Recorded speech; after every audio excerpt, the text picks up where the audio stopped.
चुनाव में अगर इस तरह से वोटों की चोरी, वोटों की हेराफेरी और चुनाव को मैनिपुलेट करने की कोशिश की जाएगी और इस पर अगर चुनाव आयोग कुंभकर्ण की तरह सोता रहेगा तो 2024 में झूठ के सहारे ही सही, लेकिन बीजेपी की जीत, मोदी की जीत कोई रोक नहीं सकता।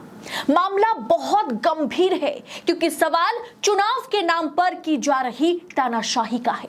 तो वीडियो को आखिर तक देखिएगा। नमस्कार, स्वागत है आपका देश नीति पर। देश नीति, केवल सच्ची और पक्की खबरें। दोस्तों, देश में लोकतंत्र की दिन दहाड़े हत्या की जा रही है, साथ में चुनाव आयोग की पोल भी खुल रही है। वैसे अलग से पोल खुलने के लिए कुछ बचा नहीं है, लेकिन चुनाव के दौरान अगर इस तरह से चुनाव को मैनिपुलेट किया जाए तो आप कैसे कहेंगे कि निष्पक्ष चुनाव हुआ और कैसे मोदी को कोई हरा सकता है। इलेक्शन मैनिपुलेशन के जरिए बड़े ही आसानी से बीजेपी चुनाव जीत जाएगी। दो खबरें आपको मैं दिखाऊंगी, बतलाऊंगी, जिसके जरिए आपको पता चलेगा कि सिर्फ ईवीएम ही नहीं, चुनाव को मैनिपुलेट करने के लिए, चुनाव पर कब्जा करने के लिए बीजेपी के पास और भी तरीके हैं। पहला वीडियो जो है वो हैदराबाद से बीजेपी उम्मीदवार माधवी लता का है। मैडम ने मुस्लिम महिलाओं के बुरखे हटवा कर देख रही हैं और आईडी कार्ड से मैच करा रही हैं, और जिस तरह से मैडम इंटरोगेशन कर रही है वैसा तो पुलिस भी नहीं करती। खैर, ये काम चुनाव में तैनात ऑफिसर्स का है। उम्मीदवार किसी भी वोटर को प्रभावित ना करे, ये आदेश रहता है। वो आएगा, वोट डालेगा, चला जाएगा। इसके अलावा वोटर से बातचीत करने का कोई भी प्रावधान या कोई भी अगर वो कोई ऐसा करता है तो उसे उसके खिलाफ तुरंत एक्शन लिया जाता है। लेकिन यहाँ केस पूरा उल्टा है। बीजेपी उम्मीदवार की दादागिरी देखकर हर कोई हैरान रह गया।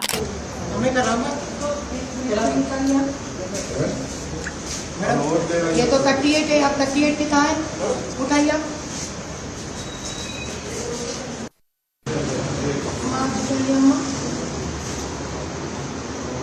ये कौन है? आप कौन है? आपका दूसरा आधार कार्ड है आपका? हाँ? ये क्या है? पहले बनाई से कितने साल पहले बना फिर मैं तो 38 ही होती है, मैं तो 44 इंटी वयसु మేడం అబ్బాయి ఇలా ఉన్నాక డిలీట్ అయిందని ఎడగొట్టేసారు. ఉందా? ఉంది, డిలీట్ అయిపోయింది, అమ్మ పంపించేసాను. నేను పెళ్లి చేశాను మేడం, డిలీట్ అయ్యింది. మళ్ళీ చేసిన ఫ్రెండ్ ఉంది ఈడనే ఉంది. क्या वोटर्स को डराने की कोशिश की जा रही है? क्या मुस्लिम मतदाताओं को डराने की कोशिश की गई? इस संसदीय चुनाव में हैदराबाद लोकसभा सीट के सांसद एआईएमआईएम को भारतीय जनता पार्टी की माधवी लता टक्कर दे रही हैं, यानी असदुद्दीन ओवैसी को। आज इस सीट पर वोटिंग हो रही है और वोटिंग के दौरान कुछ अजीबोगरीब नजारा देखने को मिला। बीजेपी उम्मीदवार माधवी ने हैदराबाद निर्वाचन क्षेत्र के एक मतदान केंद्र का अचानक दौरा किया और ताज्जुब बात यह है कि इस दौरान उन्होंने मुस्लिम महिलाओं का बुर्खा हटवाकर चेकिंग की और पुलिस मैडम को देखिए बगल में खड़े खड़े तमाशा देख रही है। जिसके बाद मुस्लिम महिला वोटर्स को बुली करने के लिए उनके खिलाफ कंप्लेन भी दर्ज किया गया। लेकिन क्या एक्शन लिया जाएगा ये तो आप भी जानते होंगे। तो वही दोस्तों, मध्य प्रदेश से आ रही इस वीडियो को भी देखिए, जहां मुस्लिम वोटर्स को वोट डालने नहीं दिया जा रहा है।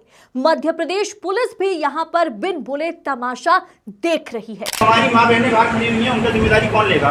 अगर वो बेहोश हो जाती है, मर जाती है, बताइए। और वोटिंग रोकी गई है, ये वोटिंग परसेंटेज कम करने की कोशिश है। माइनॉरिटी वोट यहाँ पर गिर रहा था, उपद्रवी यहाँ पर आए, किस दल से आए सब जानते हैं। ये खड़ी है पुलिस का नाम बता दिखाइए आप, पुलिस को दिखाइए। ये पूरी पुलिस खड़ी रही, अब मुझे दिखाइए। पूरी पुलिस खड़ी रही और उनको रोकने में नाकामयाब साबित हुई। उसके बाद वो उपद्रवी जो चाहते थे वो हुआ। लोग बता दिए कितने परेशान हो रहा है। इनको दिखाइए, पूरी वोटिंग रोक दी गई है। और ये है, आइए बाहर आइए, ये देखिए, ये लेडीज है, आइए बाहर आइए, आ जाइए। ये देखिए, ये हमारी माँ बहनें खड़ी हुई है, इनकी जिम्मेदारी कौन लेगा? अगर ये बेहोश हो जाती हैं, गिर जाती हैं, इनकी जिम्मेदारी कौन लेगा? इनमें मरीज खड़े हुए हैं, इनकी जिम्मेदारी कौन लेगा? मैं तो खुद मरीज हूँ भाई, अभी ऑपरेशन हुआ है मेरा। बच्चों को बच्चे भी खड़े हुए हैं बाहर दूध पीते। आप लेंगे? आप लेंगे कोई लेके तो कोई नहीं। क्यों रोक दी भाई? तू है साली ऐसी पुलिस पे क्यों रोक दी? तल्ले साले सबके सब भारतीय जनता पार्टी जो करने चाह रही है वो हो रही है। आप लोग साथ दे रहे हो उनका। बोर्डिंग तो चालू भाई बोर्डिंग चालू करवाइए। ये किसी का गुलाम है क्या? अपने मताधिकार का प्रयोग करना है ना। लोकतंत्र की हत्या रही हो आप लोग, हत्या कर रहे हो, हत्या। ये मतदान करने के तो रोक रहे हो ना, हत्या कर रहे हो। तो घर चले नहीं, नारे लगेंगे, नारे। घर नहीं जाएंगे, लोकतंत्र की हत्या करने नहीं देंगे इन लोग को। बस नहीं, अपन तो यहीं रहेंगे और लोगों को बुला लेंगे और मतदान का प्रतिशत इस बार इतना ज्यादा कर देंगे कि पुलिस प्रशासन को शर्म हो अपने ऊपर। तो वहीं एक नजारा ये भी देख लीजिए। मुख्यमंत्री मोहन यादव के क्षेत्र उज्जैन में चुनाव ड्यूटी पर तैनात अधिकारी जनता पर बीजेपी को वोट देने का दबाव डाल रही है। जब वहां की जनता वीडियो बनाने लगी तो मैडम माफी मांगने लगी। नहीं, वो करना ही नहीं, इनने कबूल भी ली अपनी गलती, अपनी मतलब नहीं इनको यार। आपने बोला कि नहीं बोला? सॉरी बोला ना, मैंने बोला तो सॉरी, कान पकड़ के सॉरी बोल रही हूँ। तो काहे के लिए बोला फिर आपने? अरे बाबा सॉरी बोल रही हूँ दादा, मैं तेरे पैर पकड़ लूँ? पैर वैर मत है ना, ऐसा कुछ भी नहीं है हमारे मन में भी पर नहीं। आप हट जाओ, हम लोगों आप तो हमको आप चाहिए ही नहीं यहाँ पे दिन भर। आप बोलते उनको क्या आप मतदान केंद्र को प्रभावित कर रहे हो आप मोदी करके। अरे नहीं भैया, मोदी क्यों करेंगे हम? मैंने आंखों के सामने बोला, मैं खुद लाइन में लगा था। मैं क्यों बोलूंगी ऐसा? मेरा आपने मेरे सामने नहीं बोला। हाँ। मैं खुद लाइन में लगा हुआ था। अरे बाबा सुनो तो सही, बोला कि नहीं बोला आपने बताओ। अरे बाबा गलती हो गई ना, वो भाई सहज निकला है, कोई हमारे को कोई किसी की कैंपेनिंग थोड़ी करनी है कोई। मतलब चुनाव को पूरी तरह से प्रभावित करने के लिए बीजेपी अलग अलग तरीकों को अपना रही है। बूथ लेवल पर मोदी जिंदाबाद के नारे लगवाए जा रहे हैं ड्यूटी पर तैनात अधिकारी द्वारा। कहीं पर खुद उम्मीदवार वोटर्स की पहचान जानने की कोशिश कर रही हैं, वोटर्स की चेकिंग कर रही हैं, वोटर्स को bully कर रही हैं। दोस्तों ये खबर बाहर आ रही है वीडियोस के जरिए, सोशल मीडिया के जरिए। ऐसे कितने गांव देहात है जहां वोटों में हेराफेरी करने की कोशिश की जा रही होगी, शायद वो खबर बाहर नहीं आ रही है। उस हिसाब से देखा जाए तो बीजेपी को कौन रोकेगा, कौन हराएगा मोदी को?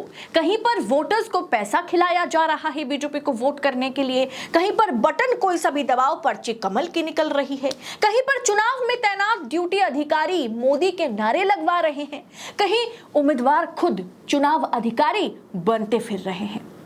यह है लोकतांत्रिक भारत का अलोकतांत्रिक चुनावी मॉडल। इस पूरे विषय को आप किस तरह से देखते हैं? क्या आपको लगता है कि ये फ्री एंड फेयर इलेक्शन है?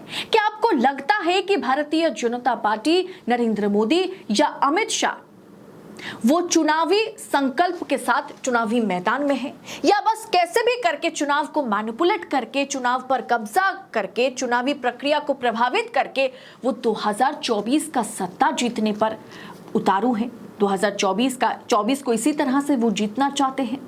क्या यही अगर चलता रहा, जबकि 4 चरणों में ऐसे तमाम खबरें सामने आए जिस पर बातचीत तो दूर की बात, कोई एक्शन भी नहीं लिया गया? और सबसे बड़ी बात दोस्तों, क्या इस तरह से भारतीय जनता पार्टी को विपक्ष हरा पाएगा? चाहे विपक्ष कितना भी मजबूत क्यों ना हो जाए, चाहे जनता क्यों ना भी संकल्प करके मैदान में बीजेपी को टक्कर देने के लिए इस बार मैदान में जनता है, ये माना जा रहा है, लेकिन अगर इस तरह से मैनिपुलेशन जारी रहेगा तो बीजेपी को कौन हराएगा? ये सवाल मैं आपके लिए छोड़ करके जाती हूं। कमेंट बॉक्स में अपनी राय हमारे साथ जरूर शेयर कीजिएगा। बाकी ऐसी तमाम खबरों को पड़ताल के साथ पाने के लिए देशनीति को सबसे पहले दोस्तों सब्सक्राइब करें, क्योंकि आपको पता ही है ये तमाम वो खबरें हैं जो देशनीति सिर्फ आपको दिखाता है, बाकी तमाम गोदी मीडिया, टीवी मीडिया आपसे छुपाने का काम करता है। तो ऐसे में आजाद पत्रकारिता को, फ्री जर्नलिज्म को अपना भरपूर सपोर्ट दे। वीडियो रिपोर्ट अगर पसंद आई होगी तो लाइक और शेयर जरूर कीजिएगा। फिलहाल इस वीडियो में इतना ही। बहुत बहुत शुक्रिया। जय हिंद, जय भारत।